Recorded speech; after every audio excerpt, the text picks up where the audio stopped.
韩国瑜这边周刊甲报讲，当年本地打算规家要移民加拿大，因为惊影响到高雄市长的选情，才来放弃。韩国瑜回应了，讲伊只有中华民国的国籍，若做总统，互查出有相同的国籍，马上来辞职。韩国瑜嘛要请律师告周刊诽谤甲伤害名誉。有不实的报道，立刻就准备提告。我再重申一遍，我只有中华民国的国籍。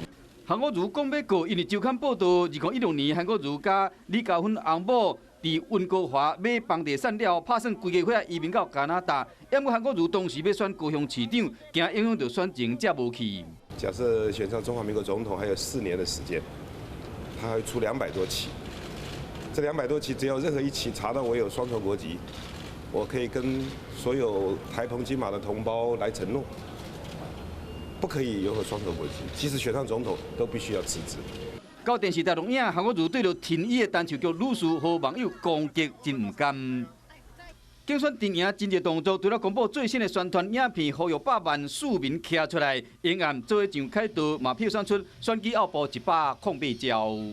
包括暗示韩国瑜受中国的资金，利用电脑合成的图造假抹黑。 利用因丈人租地事件公布化验结果有毒，拢总上榜。韩国瑜会伫凯道之夜颁奖。韩国瑜阵营最后的行动大声的呼吁讲，爱打击假消息，杜绝造谣抹黑，嘛会采取法律行动，避免影响选情。